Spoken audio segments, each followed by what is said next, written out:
has started. Welcome to the International Conference on Architecture between Autonomy and Engagement. The International Conferences on Architectural Criticism are being held every year since 2021. Its creation was proposed by Professor Wilfried Wang, and they have been organized with the participation of many members of the International Committee of Architectural Critics, SICA. SICA brings together critics, theorists, and historians from all over the world. The members of SICA share the conviction that criticism and the theoretical discourse of architecture are integral parts of the architectural process. SICA and its members aim is to work alongside architects and other professionals towards a better architecture and better cities. Following the International Conferences on Architectural Criticism in 2021, on architectural quality in 2022, and on architecture as built criticism in 2023, this year's conference debates how realized buildings stand in the autonomy and engagement debate. The conference is held online, and it comprises 4 online sessions to allow the participation of people in every continent. Each session is opened by a lecture from a distinguished guest, followed by the presentation and debate of 4 papers per session. This year's call for papers received around 80 propositions from 3 continents. As it happened in the previous conferences, the lectures and the papers will be published in a book to be edited next year by Park Books from Switzerland. The sessions are being recorded and will be published online after the conference. This is the second session today. In the name of the organizing committee, I'd like to thank all the scientific committee colleagues, all the participants, and most especially our very dedicated support team. Now I give the floor to Professor Wilfried Wang. Thank you very much. Thank you, Ruth. Thank you for organizing this together with Carlos Eduardo Comas from Brazil. So this is a Brazilian-based conference, if one can call it that. I welcome you from Shanghai, where a couple of people are actually located in this event tonight or today. And I would like to introduce my colleague, YASMIN Sharif, who is going to chair the first keynote lecture. YASMIN Sharif is amongst the longest serving SICA members. She's a member of the board of directors of SICA. She is the partner in Dennis Sharp Architects.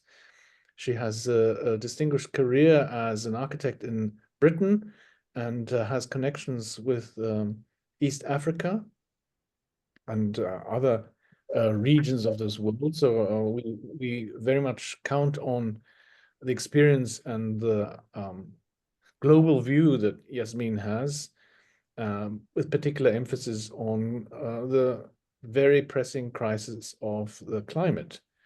And I would like to also introduce our keynote lecturer today, who is NZINGA MBOUP.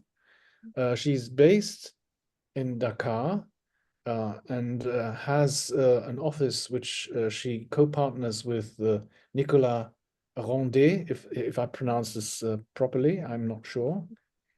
Nzinga is nodding her head. The office is called Vorofila, and she will be presenting her work and her perspective from Dakar. Nzinga studied at the University of Pretoria, and she has had an important early experience moving with her parents, who are diplomats across different countries in Africa. So she's been exposed to life across different climate regions and different social strata, from Cameroon, Equatorial Guinea, the Central African Republic, and South Africa, where obviously the social divisions and the racial divide has had an enormous impact on anyone who ever has been there. So with that kind of experience and background, it's understandable where her emphasis in her work is, emphases lie, and they are not just architecture and urban design, but also in the creation of cultural institutions. So we very much welcome NZINGA MBOUP, and I'm personally very interested to hear what her perspective is on, first of all, the topic, but secondly also on the prospects of any interventions at an architectural scale or design scale in Africa. So I give over to YASMIN SHARIFF, and then later to NZINGA MBOUP. Thank you. Thank you, Wilfred, and welcome everybody. I'd like to thank Wilfred very much for all the effort that he's put not only into this conference, but also in the book and getting the papers together. And it's an enormous commitment of time and funds, and he personally has made it possible for all of this to happen. So thank you very much, Wilfred. And moving on to the keynote lecture by NZINGA. NZINGA, of course, represents a voice that is very absent from the international discourse on architecture. And so I'm very interested to hear her voice. And most of us have been educated with European and Western frames of reference, and it's assumed that any other frame is actually not as good. And of course, that's nonsense, because our ideas are actually rooted in those areas outside the West in many ways. And I'm not going to carry on very much longer on this, but NZINGA, welcome. As I've said, your voice is really important, and I'm looking forward to your presentation. The only thing that I'll remind you of is that the presentation's due to end at in 50 minutes, so I'm sure you can keep to time. So welcome, NZINGA. Thank you. Thank you. Thank you so much, Wilfred. Thank you, Yasmin, for the wonderful introduction. It's quite an honor to have been invited to be a part of this, especially considering the lineup. I'm participating at a conference with the voices of people that I'd studied when I was a student. So it's actually very humbling to be here. And when I had a conversation with Wilfred and reflected on the theme of this year's conference, between autonomy and engagement, I wanted to take the opportunity to share the experience of my journey as an architect since moving to Senegal, and developing a practice that is really informed by the context, because it sort of has no choice but to do so. So I will actually present to you some of the material condition that we respond to through our work, and the type of architecture we can create from it in response to many of the problematics that we face in this particular case in Dakar, Senegal, as an excuse to really talk about, I think, a condition that you can see in a lot of sub-Saharan African cities and African cities or global South cities at large. So I look forward to the conversation afterwards. So I always start by kind of illustrating the place where I am, the city of Dakar, which is the most western city on the African continent. It's a peninsula, so it's surrounded by water. And it is a city like many other where the construction is dominated by concrete. It's increasingly densifying. This area that you see has really come out of the ground probably in the last 40 years. and with a sort of increasing verticalization and of particularly housing in the city. This condition has to be contrasted by the kind of climatic zone in which we sit, which we generally call the Sahel. This sort of yellow, most of the country is kind of sits within this hot and arid area. And towards the north, it gets a little bit more desertic as it gets close to the Sahara Desert. And towards the south, it's a bit more of a tropical savanna environment. But generally, we live in a hot country. We are subjected to hot winds and sandy winds from the Sahara Desert. And what tends to happen with the type of construction that we employ is that they actually are ill-suited for the climate and kind of provide a lot of thermal discomfort to the inhabitants and the occupiers. Excuse me, Nzinga. You are showing your presenter's view. You could go on to the overall presentation. Ah, okay.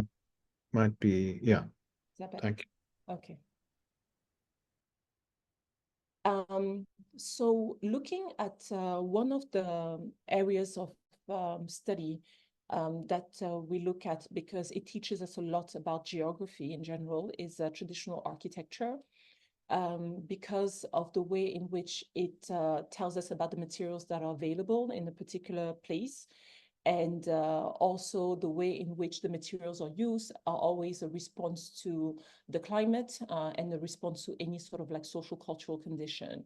So here we have Senegal, a mosque which is built in mud and using the technique which you call adobe. So you have these sort of mud bricks, which then get plastered, and it's an area in which there's very little timber, but it also doesn't rain as much. So there's a possibility to actually have these exposed walls, which will probably we need plastering every few years. But because we don't have in the north this sort of very heavy downpour, we can have these exposed walls with unstabilized earth. And from a climatic perspective, the principles of let's say natural illumination by having indirect illuminations are actually quite evident in the positioning of the openings. And the position of the openings also allows for natural ventilation by, in this case, kind of creating this depression by having a sort of, influx of air, which is low, and outflow on a higher part. Contrasting this with the architecture that you find in the further south of Senegal in an area called Casamance, where you have a very distinctive typology, which is the impluvium house. When already looking at the materiality of the impluvium house, we can already learn a lot about the ecosystem, in this case, because of the heavy rainfall and the fact that it's a tropical environment, there's more of a presence of timber, which can be used to make roof structures. And because of the cultivation of rice, there's an abundance of hay that can be used for thatch roofing as well. Mud and clay-rich soils are available, and this is what is used to make the walls. And the walls have to, in this case, be protected by this overhang. They're protected from the rain by this overhang. And as the impluvium house works, you have the internal part, the impluvium, where the water gets gathered into a very shallow pond. And through the insection, we can see that the elevated sort of roof allows for this cross ventilation. And a lot of the food actually gets kept in this upper part because it's constantly ventilated and not subject to the condensation of humidity. Other strategies that in relation to the sun also allows for indirect lighting through the atrium, and also protection from solar rays. This picture was taken 3 years ago in the same region of Casamance, showing how the ancestral technique are still in existence. This was a sort of a bed and breakfast that was being built using the earth from the background, from the site. built with the technique of cob construction, in which you have various layers of mud that are placed. Is about 40, 50 centimeters of mud, which is placed in 1 week, let to dry for 1 week, and then one layer gets added, etc., until you reach, this is the lintel level. One more layer will be placed before the roof gets added. Sometimes some of the roofing, let's say, materials are changing. In this case, we see the that zinc roofing is often used there. But I think what's quite striking is seeing how you have a culture of self-built by the inhabitants. People do not have to rely on another workforce in order to create housing or whatever built structure they need for themselves. They sort of do it by themselves using whatever they have available. And in this case, it's the locally sourced natural materials such as mud, timber, and fiber. Contrasting this with the urban condition, in which the materiality is a bit different, in this case dominated by cement, the logic is still the same, because a lot of the buildings that you see in Senegal are actually built by people themselves. They are self-built structures. They are often done in an incremental manner because people build in accordance to what they have in terms of means. So it's not unusual to kind of see this type of image in the city, in which you clearly see that a level has been added to an existing structure. Often, like the image on the right suggests, this is actually done with very sort of poor skills, and also causes a certain level of danger for the structural integrity of the building, and also contributing to the thermal discomfort by creating this very sort of weatherproof boxes that are not breathable. This is being powered by the economy and the dominance of cement, which is ubiquitous in Senegal and can be bought in any hardware shop around the corner. The price of cement is something that is quite set, that everybody knows how much it costs. And usually whenever somebody has a building project, the first step is securing land. And the second step is actually buying bags of cement, which are stored in places or often used to make blocks, which will then be kept until there's money to make foundations, and there's money to also then create the superstructure. And on the right, this is an extract of an article which was speaking about a study that was done by the World Bank with some Senegalese architect that estimated that about 93% of constructions in Dakar are done without architects, which I think for somebody like me who has also gotten part of my education in the UK, and understand as well how much the profession is regulated, and the importance of working with architects in order to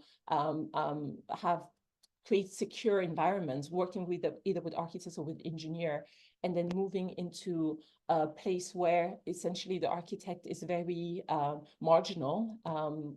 In Senegal nowadays, we have less than 300 active architects that are registered. So we're operating within a context where we are mostly not needed, and people are building by themselves with whatever they have available. Cement, this very ubiquitous material, when looking at the history of it, there's quite a paradox because Senegal is a net exporter of cement. We have about 4 to 5 cement factories just within the vicinity of Dakar. And that is actually explains a lot because of our geology. It's because in this close sort of region of Dakar, we have the presence of clay, we have the presence of limestone, which are actually used in order to make the clinker, which is then which is the sort of main material of cement. So there's kind of this paradox of understanding that you have these natural materials that were used for construction going into this, new material, which is cement, and is a source of empowerment for many people, but also creates a lot of environmental issues in its production, and then discomfort for the buildings that it's built with. So when we kind of enlarge and look at the various references of architecture that have existed, throughout the ages in Senegal, we see this sort of like richness of materials ranging from fiber, stone, the use of shells, for instance, to make concrete or in facades, the use of ceramics, the use of raw earth as well to build, which is something that we, particularly at Worofila and myself, have always questioned why that was not more present in contemporary architecture. To just give an example again of a very important building in the history of Senegal, Mauritania. Although this sits in Mauritania, it sits on the border between the two countries, and the city used to be accessible only from Senegal because it's on the river. This is a hospital in the city of Kaidi in the north, which won the Aga Khan Award in 1996. It was built in 1983 by a collective of West African urbanists and architects that wanted to showcase how it was possible to make an architecture that responded to the context, both in a social sense, but also in the way in the material sense as well. So this hospital was actually built using mud only, using earth bricks, and developing a systems of domes, of arches, of building systems essentially that only utilize a single material, which is the brick, and then the domes got plastered with plaster, which was produced locally as well. What I find really fascinating about this history, which I only, to be very honest, only found out about a few years ago, is how the collective found a way to even prototype the units before, and making the material in situ before actually creating a bigger architecture using this particular technology. So in doing research, we find the archives of the brick factories that were created, because in this particular case, the bricks were fired only because the architects wanted to not use cement at all, and didn't want to be in and wanted to create something durable. So the way in which they could make the material weatherproof was through incineration, by having this sort of very kind of like low fired bricks, because it was done in a very artisanal way. But as much as you see the sort of building and architecture that is created, you always have this connection with the technology, and the way in which the technology sort of empowers it as well. So now we are, I think, employing a similar method, and looking at the material and system that we use. A lot of it kind of relies around earth, particularly laterite, which is very abundant in the region of Dakar. And there's a factory of a young Senegalese engineer which produces compressed and stabilized earth bricks, in which the laterite is crushed and stabilized with 3 to 8% either lime or cement, which is a bit easier to find in Senegal. Beyond laterite, there are many other types of clay-rich soils. This is in a city 40 kilometers away from Dakar. Just in one site, you see 4 different types of soil. This one has been imported into the site, but all these other 3 are indigenous to the city, and there are various different profiles of clay-rich soil. So some have a bit of a higher amount of clay, some have a higher amount of silt, a higher amount of gravels, etc. And as we are learning to work with the material, we actually understand their profile, their way in which they present, and their properties at the dry state, in a very wet and plastic state. And we conduct various tests in order to be able to characterize the type of soil that we have. This test then allow us to actually manually mix the earth with fibers in order to make mud bricks, which is the traditional method used mostly in the north of Senegal.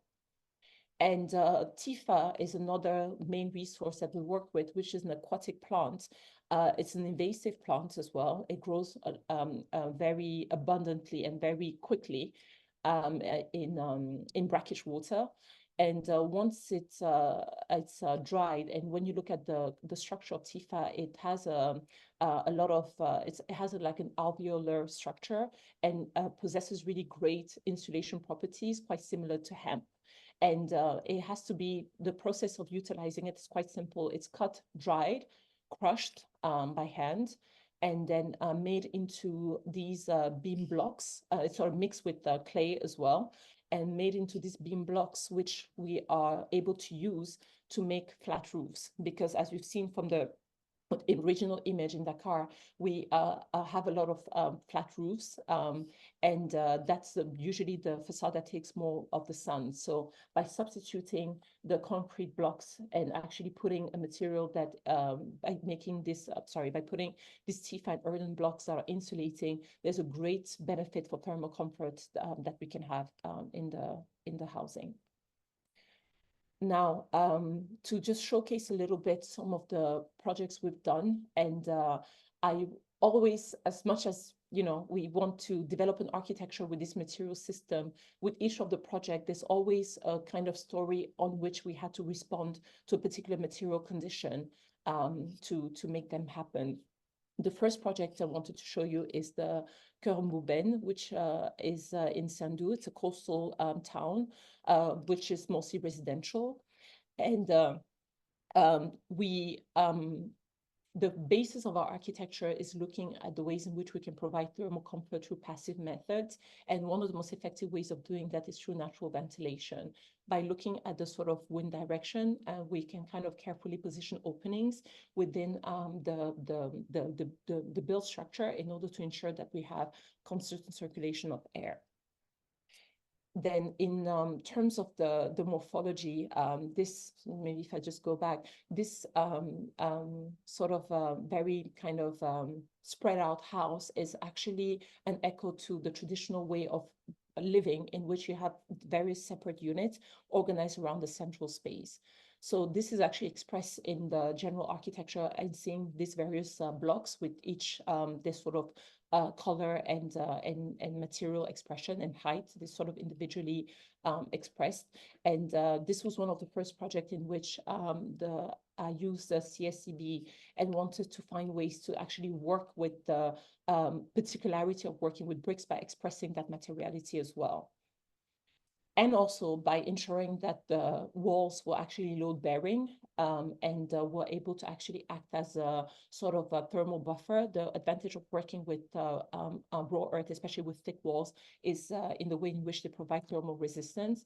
And when working with bricks particularly, we have to carefully plan the joints in order to ensure that we won't have a sort of structural weak points. So all of the bricks have to be carefully drawn, carefully put together in order to, and also find a way to modulate the whole project in order to use this kind of like unit of the brick.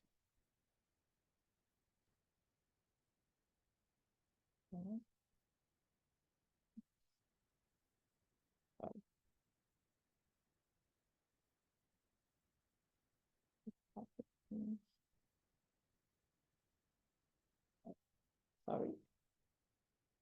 Seem to have a bug with my presentation. I'm going to share from another screen if that's okay.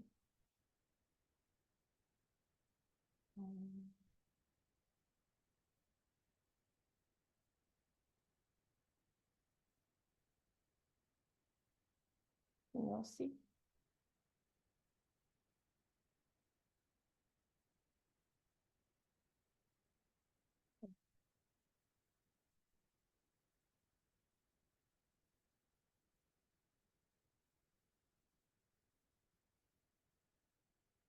So yeah, so as I was saying, the process of actually modulating these bricks is done very carefully on each course. So each course has to be carefully planned and drawn. When working on this project, and because the idea was to also understand the various components that go into the brick, and understand as well the way in which, between alternating the mix between laterite and lime, you can actually get a natural variation of colors. Two sets of bricks were then sort of chosen. particularly for this project. And this was something that was done from actually being able to go to the factory and really understand the process of how these bricks are made. So in actually doing in the project, then the two various type of bricks were ordered. And the drawing elements also allows us to quantify the amount of bricks needed. And also be able to order them from the factory. So this process has to be very carefully planned. The drawings of the 3 courses that were shown are then used to kind of lay the bricks by dry stacking them on site before being able to assemble them using mortar. And it's a very important process because that's when there's a lot of electrical coordination that happens, and ensuring that, for instance, all the cables, particularly the electrical cables, not so much the plumbing, are actually integrated into the walls and taken out whenever we have an appliance. So it does require a lot of involvement of the architect on site during the making process. Another opportunity with this project was in order to ensure that that natural ventilation was kept, and also because we were working in a marine environment, any use of metal would corrode because of the salt in the air. So timber gave us an opportunity to actually make openings, these very large openings that allow for the light to come in, but also most importantly for ventilation and air to flow through. By working with local carpenters and understanding as well the various supply chain of the timbers that are available, you usually go to the timber suppliers and have to kind of like choose and see as well the way in which the timber is stored, because sometimes the timber is not dry. And when working with not dry timber to make carpentry, it's obviously very problematic because it swells. Having the proximity to the artisans like the carpenters really allow us to kind of custom make a lot of the building system, and in this case, the openings. And the openings were devised to ensure that we had, again, enough light that would be able to come in to ensure that there's security, but also prevent any type of insects and mosquitoes from coming by actually putting this mosquito net on the outside and having windows opening on the inside of the rooms. And then once we actually found the system, the modulation, then we were able to create a variety of openings into this project.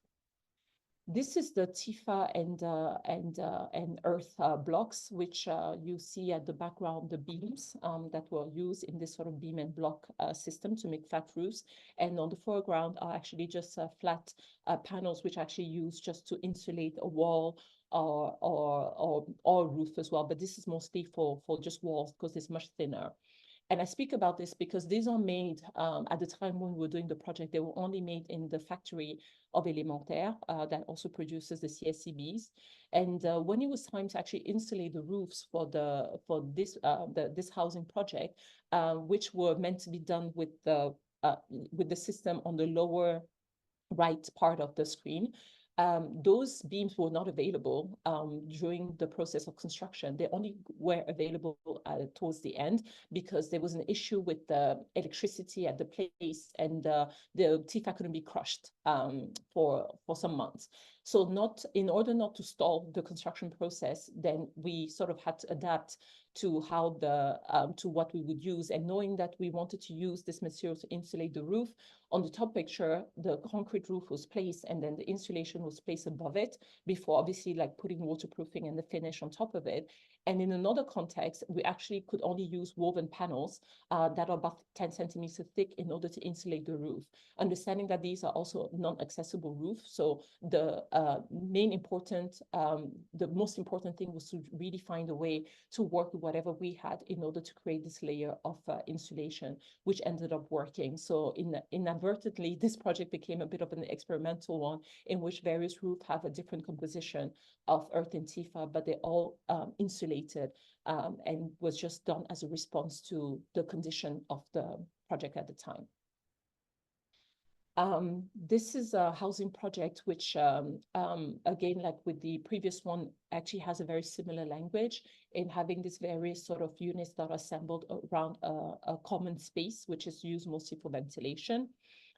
using the same kind of methodology of trying to find a way to kind of have the cool wind circulate inside the house by maximizing the amount of openings. And that's also what the offsetting of the various volumes does. It kind of creates more of a surface for those various openings. And then in terms of building constructive system, one of the main challenge for this project was that for the upper floor, we wanted to use a vault using the smaller bricks, which had never been done by the contractor before. And in this case, as an architect, the more challenging part of this was actually designing the shuttering and not so much the, and because the process of actually making the vault was very simple. When we study it, in these, on the drawing on the right, this is, and I also take this opportunity to reflect even on the way in which we communicate our intention as architects on site, especially with a workforce that hasn't necessarily done certain things, is that when we provide a 2D drawing, we can provide all type of details. It doesn't necessarily say much about the sequence of construction. So because of the experience that we had in doing this particular vault system, we've now developed a series of axos, which we now communicate on site in order to explain in time how the buildings is meant to evolve. And in the context of the vault, it's done by using this shuttering, which can only be done in sequence because the shuttering has to be able to get out of the room once it's finished. So it has to be able to go through an opening. So it's actually placed using these sort of scaffolding, and then the bricks are placed on top of it. Then there's a kind of layer of in this case of like cement, which is poured just to unify all the bricks together. But it's a very sort of foolproof way of working because you just have to lay the bricks and follow the kind of geometry of the shuttering. So it's done in section, and then in the end, the shuttering is demounted and taken out of the room. When we were working with when we were establishing this, there was a lot of the workers could not believe that a vault that is so in a way shallow could actually be structurally sound. And one of the favorite exercises was for them to kind of go on top of the vault and kind of test it and sometimes jump on it, waiting for it to fail. And at large, I think in this project, we found a way to utilize these various load-bearing constructive systems in order to not just make the vaults, but also making the openings, which sometimes are actually kept really low in order not to disturb the structural integrity of the wall, which, as you can see, is carrying the beam, which is then carrying the vault on the top. And also making arches, also using this sort of shuttering system, which is then what sort of creates the language and architecture of the place. A very quick showcase of a project in which the main challenge was actually finding ways to not just use vaults and arches to kind of create this architectural language. It was the first time that we got to make a dome, and we found actually quite a series of archive of the methodology of how to make domes, which is actually very simple. And in this case, doesn't even require shuttering. It's done just using a sort of stick, which actually signifies the center of a sphere, which is kind of placed into space. And then the bricks, by using this sort of guide, the bricks are sort of placed always in a sort of concentric way progressively until we're able to close the dome, which completely stands by itself and create this focal point as well from the inside of the place. Lastly, the project which we've managed to do in Dakar in a way in which it responds to this increasingly densifying city is this house, the NKD house, which is a single family home that sits on a 4.5 story in the city, and kind of use a lot of the language that was developed with the first house in Sandu in the coastal town by having these overhanging bricks every second course. And the house in itself sits on a very small plot. It's about a 150 square meter plot. We could only build on about 70% of it by respecting the urban laws, and also ensuring that we have some setbacks from the third floor in order to ensure that light, we don't prevent any sort of light coming into the neighbors. In terms of the kind of way in which the bricks were put together, the sort of bricklaying was simplified in this case to only have 2 courses, with the every alternating course per 2 day.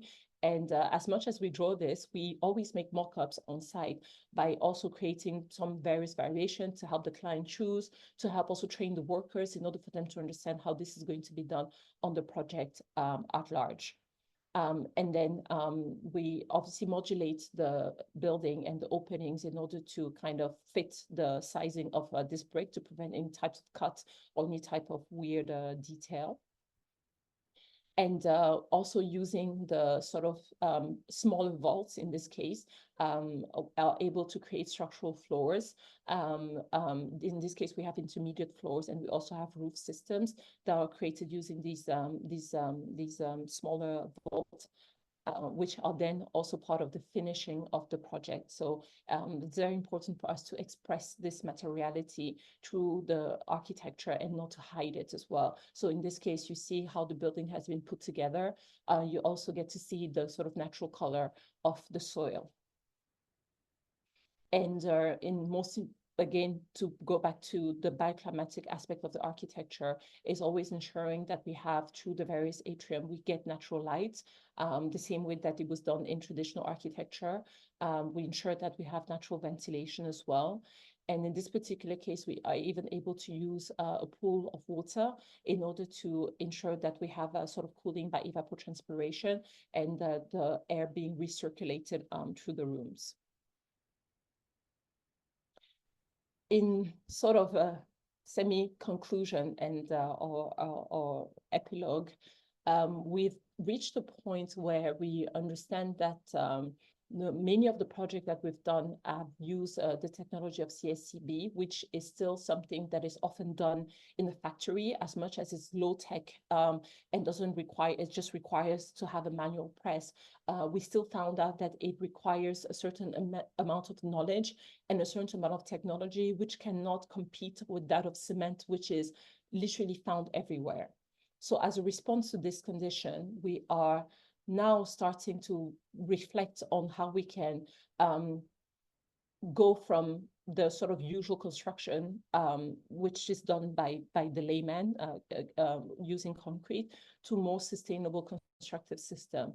And the way in which we're thinking about it is to really deconstruct all the various parts of a typical building, all the various systems that go into the building, and try to develop alternatives to that. So when it comes to foundation, try to find ways in which we can maybe use rocks for foundation instead of reinforced concrete.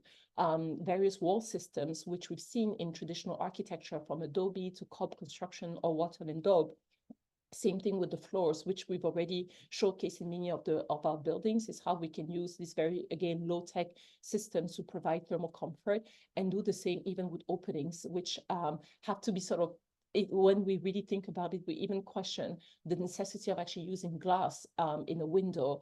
If you can have a, let's say, a mosquito net during the day, and maybe have some louvers that allow you to, even solid louvers or shutters, sorry, that allow you to close it at night. So finding ways in which we can always use what we have locally to create very low-tech alternative systems using biomaterials. And we've started to do that by also sharing our experience with the public. So we've done an exhibition at a training center earlier this year to showcase the various materials that we use, and also the architecture that comes from it. As you can see in the background, there's some of the pictures of the building. And we've also explained the origin of these building systems that are actually made with clay. We expose the various properties of clay and invite members of the public to actually touch the material and understand its properties. Now we're at a point where we've devised a small sort of research unit where we actually are learning how to make these things ourselves using the workforce from the office, and be able to also document the type of mix that we do depending on the type of earth that we find. So it's more of an approach in which we actually devise building system really with what we find locally. And with that, we're able to, at a small scale, teach people how these vaults can be made. And this is also a place that allows for this kind of like training, how we can make corbelling using these adobes in order to make all the types of openings as well that don't require lintels and are structurally sound. And we are even finding ways to sort of improve traditional building techniques like that of cob, which is done in Casamance, if you remember from the beginning. And in this case, we are experimenting with actually shuttering, using shuttering before placing this the mix of the earth mixed with fiber. And with the various colors, it's just various type of soils that we use in order to see through time how they behave. In working with unstabilized earth, we also have to be aware that this is a material that erodes. The initial building that you've seen, like the house in Dakar, was possible, it was possible to make it the way it was without any type of protection because of the fact that of the stabilization in the break. But when we work with unstabilized earth, can we maybe use ceramic the same way that the initial collective from the 80s actually used it in order to prevent the erosion? So these are kind of like tests that we've done throughout the rainy season in order to see whether there's a way to protect these raw earth walls without any cement using ceramics, as you can see. And these are walls that we built exactly at the same time. So we're finding very interesting, I think, avenues for solution, which we'll obviously have to confirm over time. Lastly, I think it's important for us to kind of return to a very sort of low-scale handmade way of making, one that is non-toxic by using these natural materials that can be reused, that can be accessible to anybody, in order to then devise systems which could be embraced by a bigger amount and larger amount of people. In this case, these are the cob walls, which were done in 3 weeks with each of the layers, just done in 3 weeks and left to dry, which is then covered by a timber structure system, which has these TIFA panels as insulation and simply covered by the cheapest roofing material, which is zinc, as a way to find, as a way to find a system in which people can have a thermal comfort by using very simple materials, also create, in a way, a new materiality. That's the sort of journey that we're on, and just by showcasing these images, it's just showing that we're still reflecting on it and finding ways to democratize ultimately this architecture or these building systems that have been inspired by what we've always done for millennia and millennia, but making sure that this can also be done in cities. Thank you very much. Thank you, NZINGA. Thank you for keeping to time. In fact, we've got a couple of minutes, 4 minutes, that we can have a little discussion on your presentation. It's remarkable work, and working with cob and mud bricks is not a certainty like using concrete blocks. So it's very ingenious what you've done, and congratulations. I just have a couple of questions before I throw the floor open to other members who are participating. On the Dakar building, which is higher density, one of the biggest problems with using mud bricks is the structural integrity of it. So how did you manage to get a multi-story building? Did you use what did you use for the structure? We use the bricks for structure.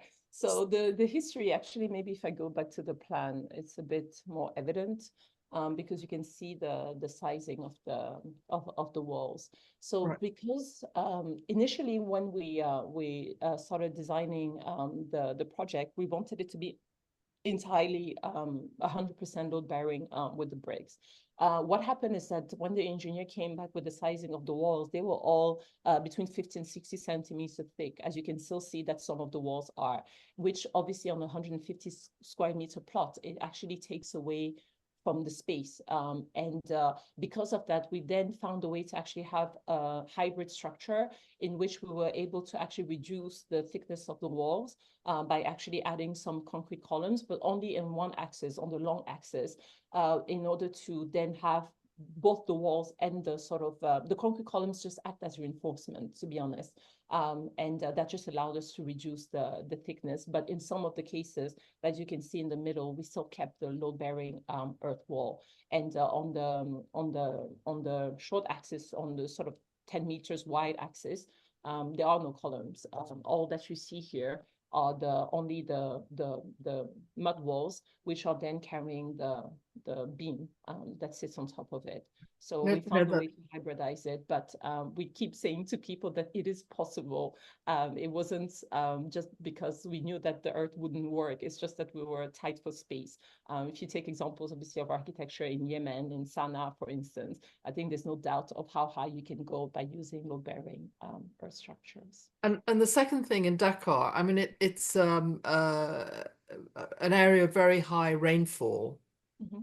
So how did you manage to waterproof this? Yeah, so that's so Dakar isn't a very high rainfall. It's fairly arid. We have the rainy season only lasts about three months. I have to say the rain is actually very intense when it rains, but it's just for a short period of time. And the stabilization is really what prevents it from weathering. And that's the only benefit of actually adding any form of lime or cement inside the CSCB. The only purpose is to actually make it impervious to water. That's it. So then we can do this, which is why towards the end, we're looking at the ways to actually working with unstabilized earth with just mud bricks and finding various ways to also protect it from the wall by actually using the same system, just in this case, by mixing it with ceramics. That's really interesting. And I just wanted also to just comment about, you said that most buildings are not built with any architectural input. And you mentioned UK as well. I'd just like to say UK is exactly the same. About 75% of our buildings have got nothing to do with an architect. So it's the builder. And also in the UK, I think there's a misconception that you don't have to be an architect to build a building. Anybody can do it.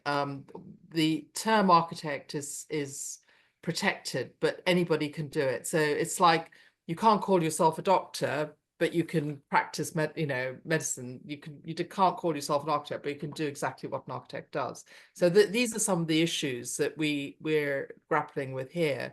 And there is the issue of when you're dealing where, who pays for the architect? And I think this is, very central, and who pays for this expertise.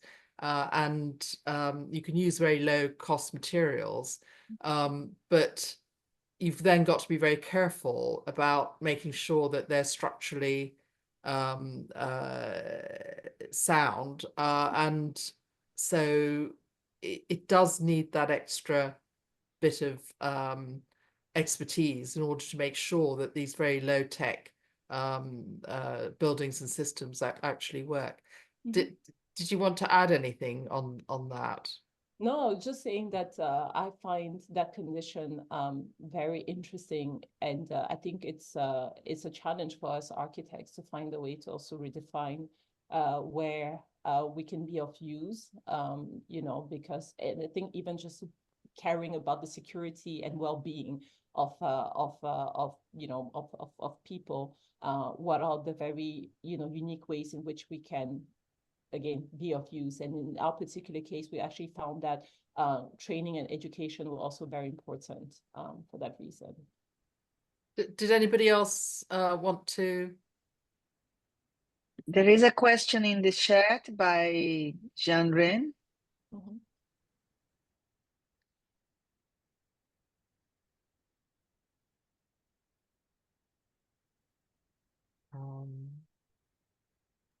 Do you want to Read it. talk about your question? I can't see it. Yeah, if Zinga would like to answer here with us, or if Xiang would like to make his question in the video as well.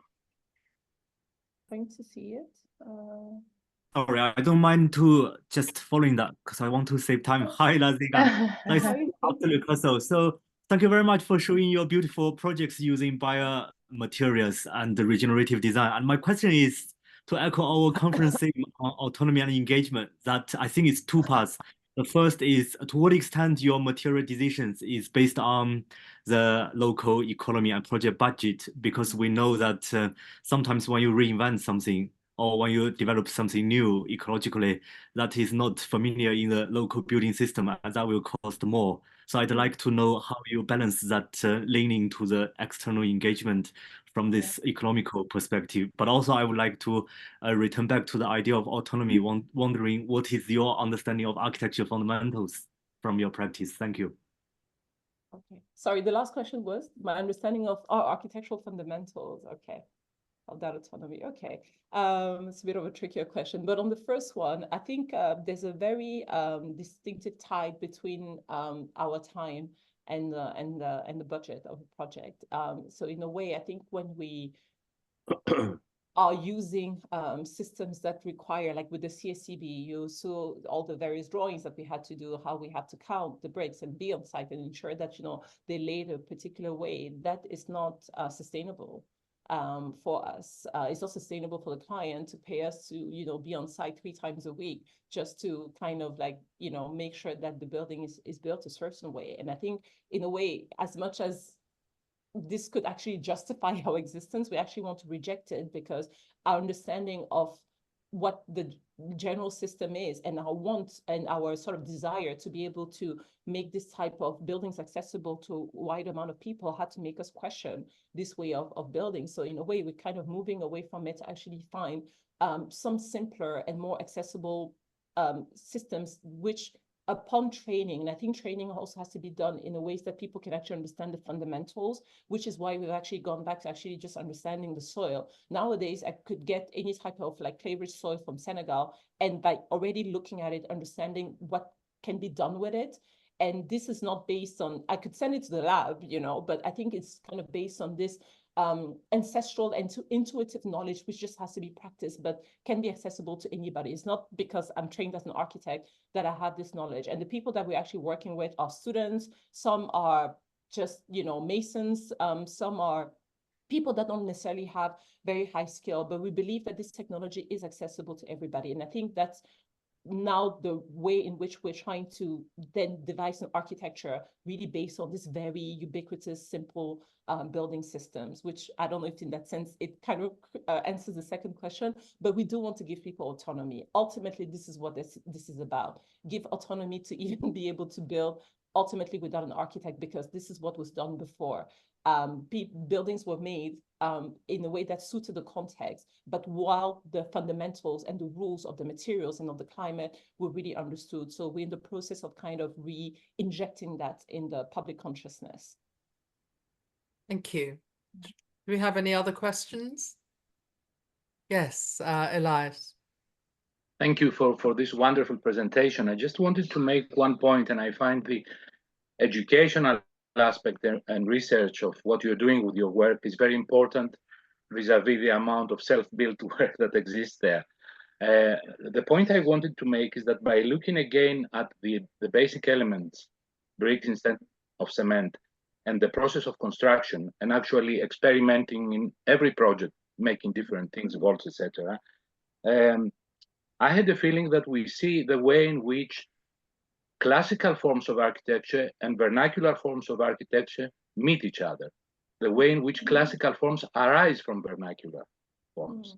And that happens across cultures. I'm thinking of obvious examples like the Egyptian Hassan Fatih, and of course, who also educated with his work, and also, perhaps he's not so well known, a Greek architect called Crocos, who in his Byzantine museum also developed bricks, which he used in his work, and the way he turned to the basic elements and understanding the method of construction to produce new work.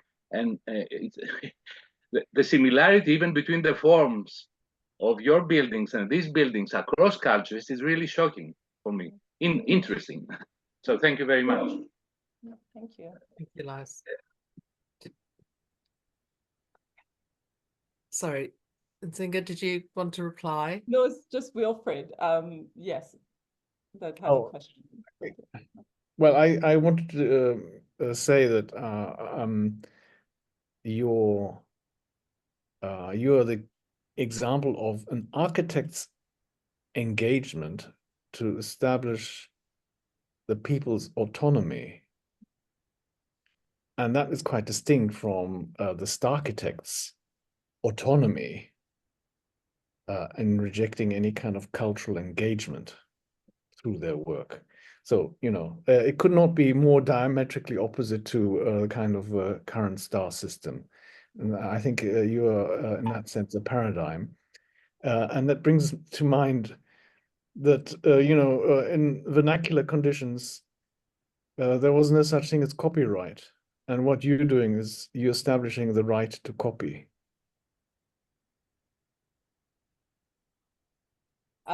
Yeah, no, if I could just respond, I think it was to even what Elias was saying, is really stepping away from understanding architecture through style, right? And through just the movements, because I don't know, I think a lot of the conversations just really bore me. I always want to understand the sort of material condition that gave rise to that architecture.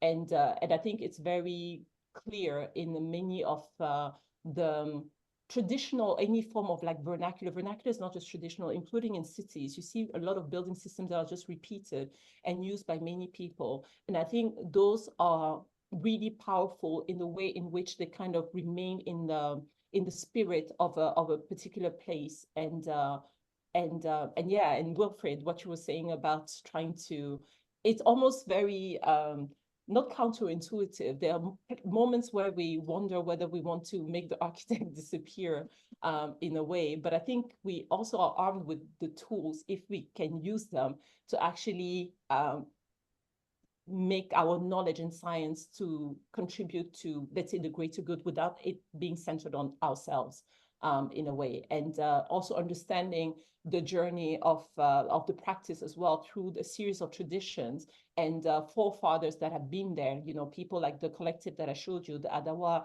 or Hassan Fatih, also gives a certain level of humility to, number one, I think for us to know that certain things are possible and that we can also center this type of approach, you know, and we always reject this idea that we're innovators because there's absolutely nothing innovating about what is being done. It's just finding new ways or new languages, just using a technology that has always been here, or maybe finding slight ways to better it. But ultimately, it's part of a sort of collective science and genius, I think, of the place. Well, NZINGA, I think I'd kind of contradict you in saying I think you are very ingenious, and you're using very ancient materials and methods that obviously the vernacular represents. And I think one of our biggest problems today is the use of cement and concrete, which is guaranteed in terms of its performance, whereas if you're using vernacular materials, those are far more varied, and you've got to know what you're doing much more astutely than if you're just using concrete. That's true. So you have to be much cleverer. And the other question I meant to ask you is, one of the most important things is actually mortar and how that all works together. So do you use a lime mortar with your brickwork, or? So we don't, just because lime and this is also the other maybe subtext, which could be explored in a different conversation, is understanding as well the monopolies and the kind of power dynamics in the manufacturing of materials. So we have an abundance of limestone, but the only lime that is produced is actually for the mining world. And there's a sort of monopoly of, I think, a Belgian company in Senegal on the production of lime. So we actually don't have a lot of access to it. This conversation with one of the older architects about maybe finding ways to create more artisanal lime, but we actually just do not have enough of it. So the mortar is what? So the mortar actually is in earth, is clay. When it's actually, so in adobe, because it doesn't have any cement, the mortar is just is sifted clay. So just making sure there aren't any big gravels, because obviously it would kind of break it. That's what is used for mortar. And then there's the plasters that also you use making clays. There are other things like the type of Arabic gum that can also be used to actually make the earth waterproof, types of shea butter. So there are other more kind of organic substances that can be used to sort of waterproof it. But lime, sadly, although it could be very abundant and very easy to make, is not as available just yet. Well, that's really fascinating. The other thing you didn't mention is also the way that Adobe controls humidity, because it obviously breathes, and that's one thing that isn't mentioned a lot. And I think we've run out of time now. So does anyone else have any pressing questions? And if not, oh yes, we've got Trent. Yes, Trent. Thank you so much. If there's time, I just wanted to ask about, first of all, say thank you so much for such a wonderful presentation. I wanted to ask about the conversations with builders that are so central to your process. And you were getting at that a little in the last question about subtleties like monopolies in where building materials come from. But wanted to ask about what surprises have come out of those conversations? Have there been significant design changes that have happened from those conversations with builders, or from input or even pushback from the builders? Yeah, that's a very good question. So yes, there's often a lot of pushback at the beginning, because there's a lot of constraints associated with building with mud bricks in terms of coordination. Yasmin was talking about porosity, but we always have to remind the builders to actually wet the brick when they put mortar, because otherwise you have a transfer of water from the mortar to the brick, which then like overly dries it. So there's a lot of these like small rules which obviously don't exist with the concrete, which are very which they see as constraints. We work patiently through it, because we always try to not just give a directive, but explain why we do what we do and how the material works. So we, for instance, explain to, it's very important even on site for them to understand that because the material is porous, it must, you know, stay like have a certain degree of humidity when it's in contact with water, but also ensure that you never really fully cover it, because even when we choose the type of paint, when we choose to paint it, it has to be water-based paint. Even if we put any type of tiles for bathroom, we can only put it on 2/3 of the project. Like they need to understand that it's sort of, because it acts as a sponge, that it actually provides thermal comfort. I guess the most fundamental thing, which happens a lot in construction sites, is that there's a lot of people are a bit dubious, including the builders, is sometimes dubious about the fact that we can actually make a very long-standing structure using mud bricks, because they see it as an element of the past. But when we actually talk a lot more about the thermal comfort benefit of it, they then agree, because chances are they've actually known it at some point in their life. They may have, because many come from rural areas, they may have actually slept in a mud hut and also seen the change of actually being able to build with concrete. So they know concrete doesn't work, thermally speaking, from experience. I think there's just something in the mind in which they were never able to sort of imagine that in the city, in a sort of contemporary modern way, we could actually use this material. And I think at the end of the project, then they just see that it is possible. But I think it's just about kind of undoing a type of preconceived notion, which is really based on nothing when you really think about it. And I think those conversations are always very gratifying for people to realize by themselves that this is nothing, it's nothing new. They already understand, intimately how it works and the benefits of it as well. That's a really good way to end the session. Thank you so much. We're 1 minute over, so thank you very much. Thank you. Wilfred, over to you. We are going, we won't have an interval because we are already on time. So perhaps to pass the floor for Robert. Well, I think I may not be yet a host, but I can begin. Welcome to the session 2, 4 papers that we will hear, and the theme of the session is autonomy, engagement, and place time. I want to begin by thanking Ruth Gien and also Carlos Eduardo Comas for co-organizing the conference. And thanks also to the many participants who answered our call for papers. Thanks to SICA for funding the conference and the forthcoming publication of the proceedings, which are lined up like airplanes ready to land, according to Wilfred. Brief intro I will give in a moment, and then I'll introduce each speaker actually just before in each case and not all together. And just in advance, I want to remind the speakers if they could stay somewhere close to the time limit so that we can have enough time for questions and answers, which ideally would be at the end, but we'll see how it goes. And then if I could remind everyone who's not actually either presenting or well, actually anyone that's not presenting before the question and answer period, if they could mute their mics. In terms of the call or the theme of autonomy and engagement, I just well, I found NZINGA's presentation incredibly refreshing, and as also with the keynote yesterday. When I heard the theme of between autonomy and engagement, I had a feeling that we were somehow stuck in a difficult position between seemingly incommiserate concepts or positions. And then one could potentially have to choose between these positions.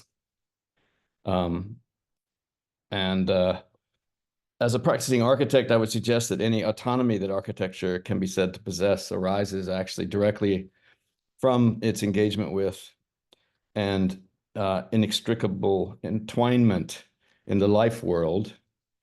And that happens during all phases of the design and construction, particularly construction as a built work, and in particular in the engagement with the experiences of the inhabitants that happen following the building's completion, when after the photographs are taken without any people in them and published in the magazines, the life of the building actually begins.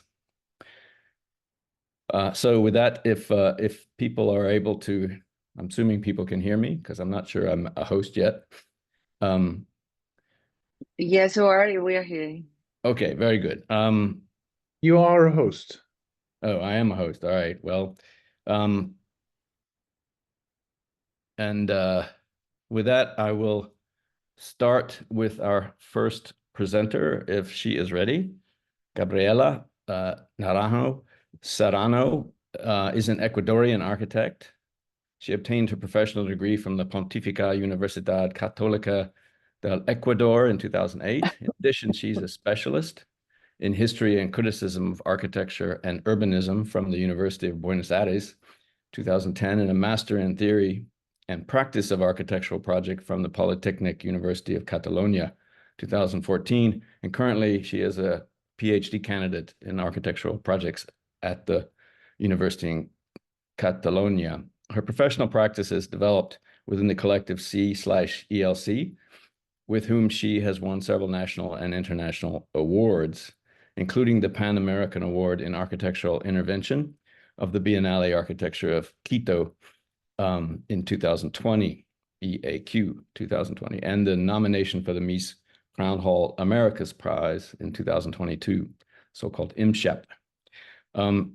She is an associate professor and researcher at the Pontificia Universidad Católica del Ecuador, where she has been collaborating since 2009. She is director of the Public Open Spaces Research Project, and her lines of research include the modern city and the modern architecture and the city. And in fact, that is to some degree the theme of her presentation today, which is the Chicago Civic Center and other related buildings. So I would ask Gabriela if she could share her screen with us. Hi, thanks. Okay.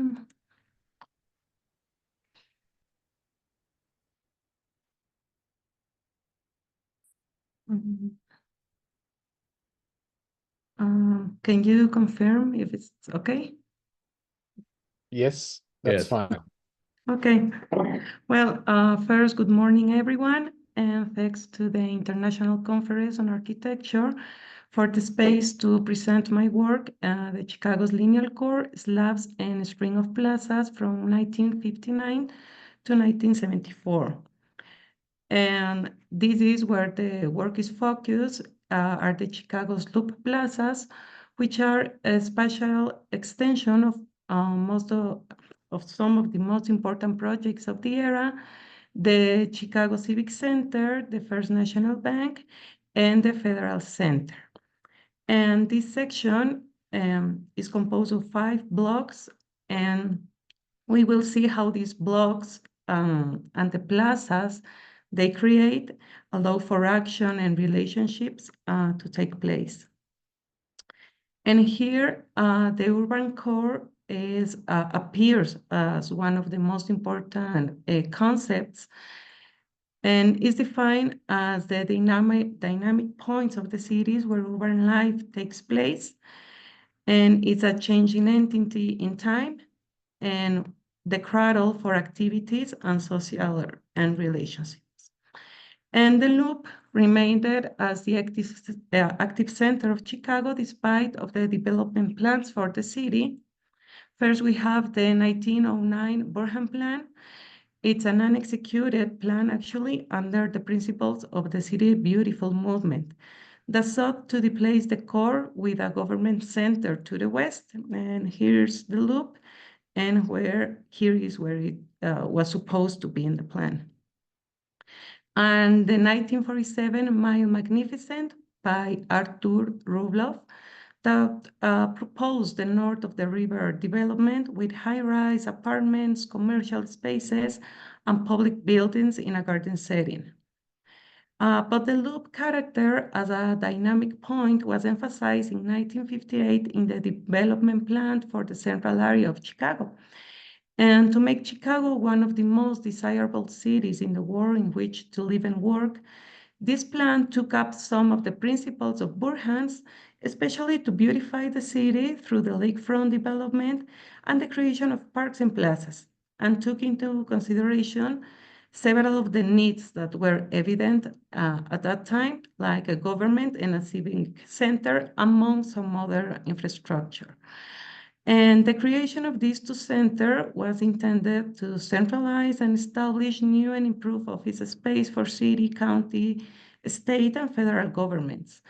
Although at the time there was a city hall, council building, and a federal and a post office. In addition, the plan specified that the provision of public open space as civic plazas, following the tradition of distinguishing important buildings by placing squares in front of them. In this way, 2 anchors at the extremes were defined: the Civic Center to the north, next to the existing City Hall, and the Federal Center to the south, in the block where the existing Federal Center was. And to understand how the lineal core was consolidated, we have to understand how the buildings that compose it were planned and constructed. And this is the design process. We have first the Federal Center, which began its design process in 1959 and lasted for 5 years. Then we have the Civic Center planned from 1960 to 1962. And finally, the First National Bank began its design process in 1964 until 1966. But we have to distinguish the design process from the construction timeframe. The buildings started to change the urban landscape of the loop in 1964 with the competition of the Dirksen building from the Federal Center. A year later, the Civic Center was completed, and then in 1969, the First National Bank. And by 1973, the Post Office from the Federal Center, and finally in 1974, the Kluczynski building completed the Federal Complex, and so the core. Here I will explain briefly the process of the two first planned projects, the Federal and the Civic Center. The Federal Center, as I said, occupies an entire block where the existing Federal building and Post Office were, plus the half block to the east over Dearborn Street. And here's a picture with the Dirksen under construction, and on the right with the Dirksen completed. And it's located between Clark and Dearborn Streets and between Adams and Jackson Boulevard. And as we know, this complex is composed of 3 volumes of different heights and 2 different size diagonal plazas. On the reused block, there is the Kluczynski building with offices, and it runs along most of the Jackson Boulevard. And the remaining L-shaped area is interrupted by the new post office that's a volume barely 9 meters high. And on the other half block, it's the slab-shaped Dirksen Courthouse. And now the Civic Center, as I said before, planning completed by 1965. And I like the phrase here that is highlighted because it explains what the mayor of that time expected. It's the plaza and the sun, Richard Daley. And the team of architects who were in charge visualized this. And we can see here the intention of making the existing city hall part of the project, which exterior actually was had to be redesigned as part of the original plan. And this project also occupies an entire block between Clark, Dearborn, and Randolph and Washington Streets. And it's a multi-purpose building housing courts and offices. And it's a freestanding building that extends along Randolph Street and this ground level plaza. So we can say here that these first 2 projects started to dialogue in a subtle manner.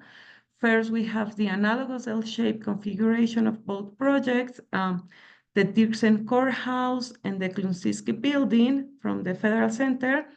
But we also the L-shaped form by the City Hall, the existing City Hall County building, and the new Civic Center building, even though they are their style is different. And also we have the almost symmetrical position of the 2 slabs. We have also the slabs themselves. They share figurative similarities by the shown steel skeleton, the modulated facades, and the rectangular floor-to-ceiling window openings. We have the double height base, the floor-to-ceiling glass screens, and they create a visual extension of the plaza through the interior of the building.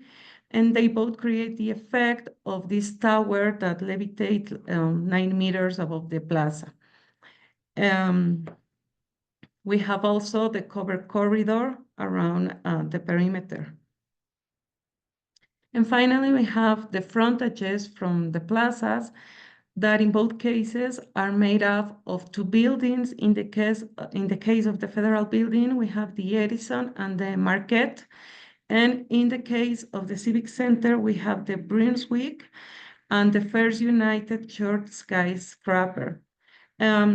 This means that the merging of the original grid parcels was not complete until the construction of the center, which acts as a factor of distinction from the slab buildings that runs along a whole frontage. And now the 2 plazas, with the 2 plazas proposed, it comes the First National Bank to tie these anchors. Here's a photo of part of the Burhan plan, where there was the idea of creating a system of connected parks and public spaces. And at the time of the First National Bank planning, the Civic Center and Federal Center plazas already were planned. And thanks to these are the original sketches from Brubaker, we can verify that the architects in charge recognize the tension generated between the two precedent projects and emphasize the axis by proposing a new plaza right in the middle, which demonstrates an interest in generating a stopover along the route from the Civic Center to the Federal Center or vice versa, completing this linear core in a masterful way. So what the First National Bank does is to consolidate the linear core thanks to the appearance of the third plaza. This plaza is part of a project that occupies an entire block and is configured by a slab building with a slope and spread base. And the First National Bank adopts very similar strategies to the Civic Center, its neighbor from 2 blocks above, with a freestanding building running alongside a whole frontage. And its half-block, 2-level plaza next to Monroe Street is similar to the Rockefeller Center in New York. And by placing the plaza in front of the building, it makes the Chicago visitor almost forget the corporate function of the building. From here, 3 large open spaces are proposed, each about the size of a half city block and serving as a base for tall slabs. First, the Civic Center and the Federal Center from the public, and finally, the First National Bank from the private initiative. The architects of these projects were aware that something important was brewing in the city, and therefore they worked consciously to create relationships. And we have in these 3 projects, we can see an engagement with the urban fabric. And now some aspects of these 3 projects. These 3 plazas share the idea of geometry and order. Each of 3 projects has a generator module in the pavement tiles from which plaza and buildings find their logic. The long lines start in the floor plaza and stay inside the building, but also turn 90 degrees and become the glass walls structural support. And despite being hard squares with little or no vegetation at all, the plazas achieved their own identity thanks to the public art that was installed on each of them. First, Picasso's head made in curtain steel in the Civic Center. Then we have the Flamingo, a red metal sculpture by Calder in the Federal Center, and the Four Seasons mosaic by Marc Chagall, placed in the First National Bank Plaza. In the case of the tall sculptures, they stand out like a menhir above the plaza. Their verticality is emphasized by the clean horizontal plane on which they rest. And the monolithic abstract towers appears as a backdrop for these sculptures. But in the First National Bank, the mosaic, this horizontal block placed perpendicular to the tall slab, does not become the center of attention, and that the building here is the focus. And on the City Plaza building relationship, we can say that in the Civic and the Federal Center is given by a subtle change between exterior and interior, going from total emptiness in the plaza to the covered corridor and finally reaching the glass interior. In the First National Bank, this change is abrupt. There is an exterior-interior break. A visitor can approach from the 3 perimeter streets, and a canopy announces that the person is in front of an entrance door. In the first 2 cases, the plaza is like a great anteroom to the building. There is no way to access the building if one has not visited the plaza. But in the second case, they are not conditioned by each other. The plaza and the building can be visited in separate ways. About the materials, the 3 buildings are all works of modern architecture and can be considered glass boxes. But even between them, it can be recognized as certain autonomy. Painted in black, the Federal Center is full of aristocratic gravitas. If compared with the rather rustic curtain muscularity of the Civic Center or the less elegant granite-clad sublimity of the First National Bank. And on the relation with the surroundings, the 3 projects sought to dialogue with them, and later the buildings that would be being planted near them would seek to create a series of relationship. The most important neighbor the Civic Center had at the time of its planning was the Chicago City Hall, a monumental building that gained importance thanks to the Civic Center Plaza. Later, the concrete Brunswick building allowed the Civic Center to maintain its imposing presence. And in the case in the First National Bank, the former inland steel would gain also significance by facing the eastern side of the depressed plaza. And as we know, Mies did not get to see the Federal Center complete, but his associates completed the work, and they were Joseph Fujikawa, Bruno Conterato, and Dirk Lohan. Years later, Fujikawa designed in front of the small plaza of the Federal Center, and in attempt to dialogue with the project, he replicates the style of the federal buildings.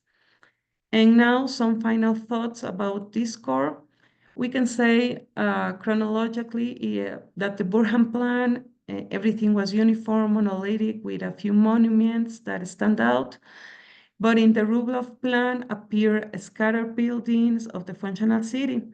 While in the first, the voids of the city are planned and generated by the absence of buildings, in the functional city, the voids is what remains after the buildings are implemented.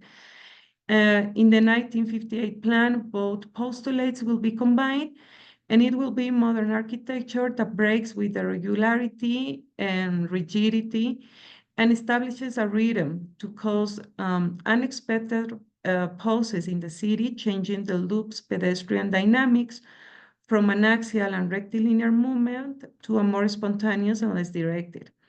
It offered the possibility of crossing the squares diagonally, of staying them, or even going along the sidewalks and find a volume of air and ambient mass. And so this turned this set of 5 blocks and 3 squares into a linear core. Although the proposals to free up land were given by the development plan, both the Civic Center and Federal Center, it was the architects who orchestrated and visualized the urban life between their buildings, and making much more radical proposal than those intended in the plan. And its CF Murphy Associates from the private commission, who successfully assembles the set of 3 equidistant plazas like the string of public spaces proposed in 1909.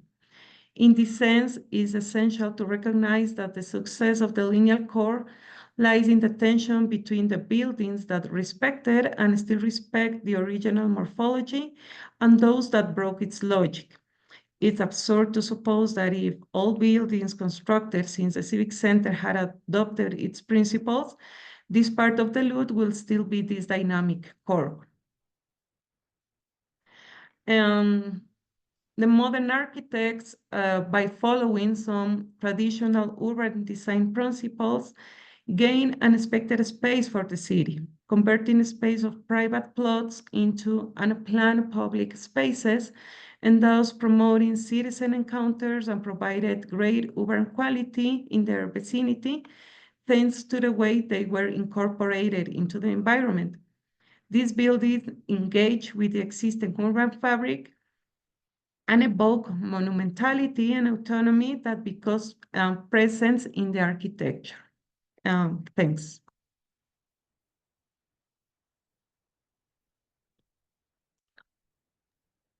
Thank you, Gabriela. It's a beautiful presentation, and also thank you for remaining in time.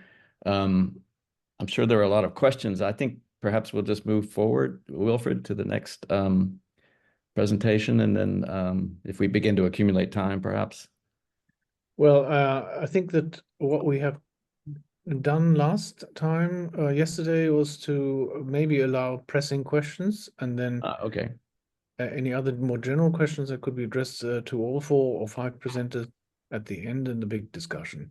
So maybe there are some people who would like to ask some pressing questions. I would ask if you could raise your hand, that would probably be the easiest.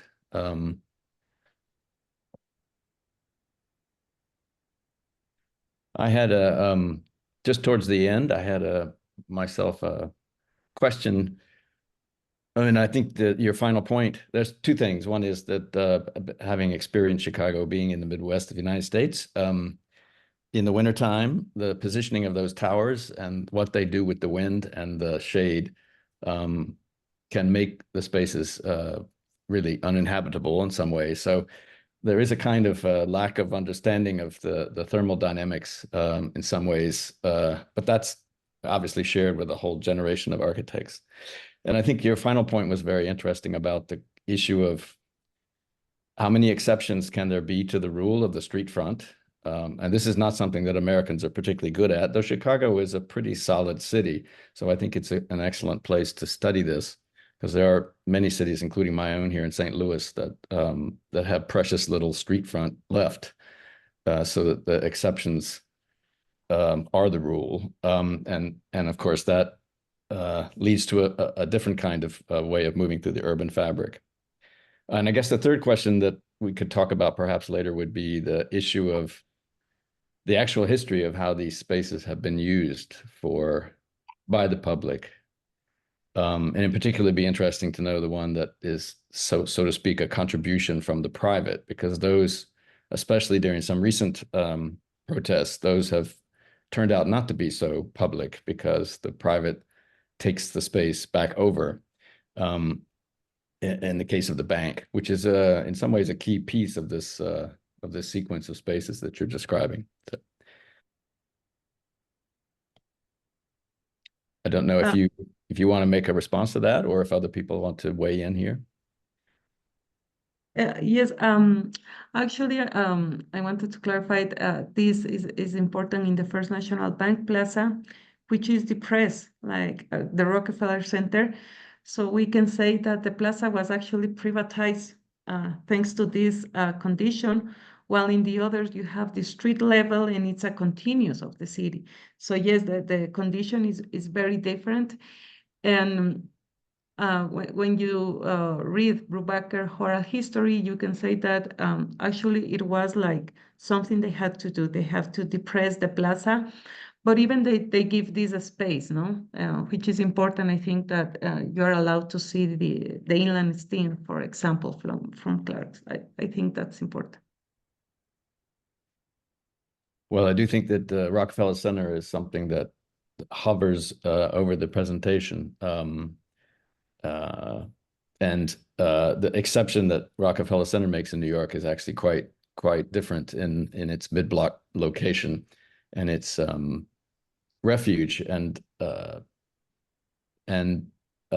some degree the whole complex is built as a kind of substitute for a true urban plaza that a city like New York has a hard time focusing on because of the size. Are there any other questions? Questions? I would add that the depressed plaza adds a variety to the Chicago environment. And also that the fact that, yes, Chicago has severe winters that actually do not fit well with the skyscraper being the norm in terms of the public environment. It's better to have the plazas and being able to take advantage of the warm months than having none. So limitations, to the autonomy of architecture are everywhere. So I see Singal has raised her hand, and also Fernando. Singal, you need to unmute. Yes, unmute. Thank you. I was coughing too much, Wilfred. That's why I had to turn it off. Thank you for reminding me. Okay, it's a very simple question I'm gonna ask. Where is the concept of autonomy here? Whose autonomy is it? Is it public? Is it governmental, local government? Is it architect? Is it the people who react to these empty spaces? Is it their autonomy? Whose? I think that the architects proposed the plaza, so actually the people who would use them could be like free to use them as they want. That was the plan. So I think the autonomy is for the people, planned by the architects in this case. Okay. Mhm. The third one was quite okay, but with these big structures in the middle of non-spaces, I don't think anyone would be very likely going and visiting to see the monument there. I don't think so. I've seen such spaces many times in my life, and no one visited the sculpture. Yeah, Do you not believe, the do you sculpture. believe that it's a very good step to call public together for a union or something? Actually, one of the photos of the final was a union, and but I think that public does not visit the sculptures of the public art themselves, but I think it's the space, it's the emptiness of the space that people can use, because the buildings, in the case of the First National Bank, is private. It's very sterile, sweetie. Mhm. Thank you for the answer, nevertheless. Ma'am, may I? Yes, yes, please, Fernando. I just wanted to point that, of course, verticalization of modern architecture supposed that it was a means to liberate the soil, to give space to the city. But at the same time, it's ironical that the quality of these spaces depends on the discontinuity of the remaining full blocks that are around them. So this is what I think is in some way the only reason or the main reason that we can appreciate these modern piazzas is that they are discontinuous, that they are separated. If they were all close together, their quality would disappear instantly.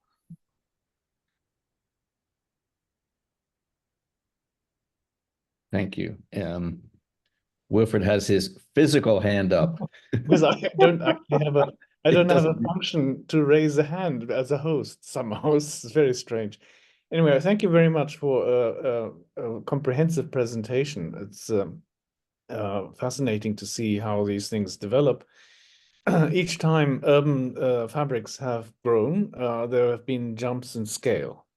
And the jumps in scale, of course, there are negotiations with rules, planning regulations, etc.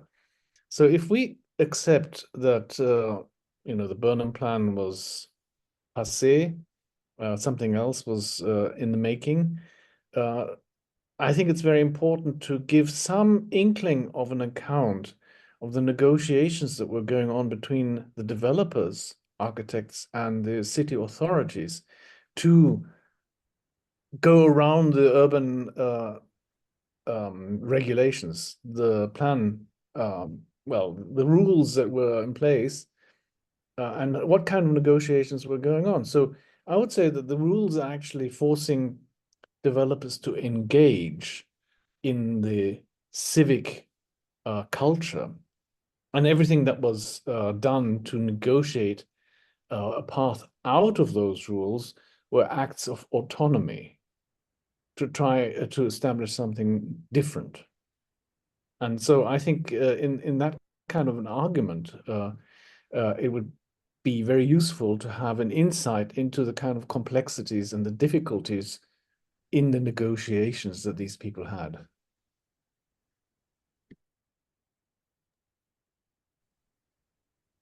Very good. That maybe we can come back to in the final discussion. Unless there are any more comments, I think we should move on to the second presentation. Is that all right? Okay, I would like to introduce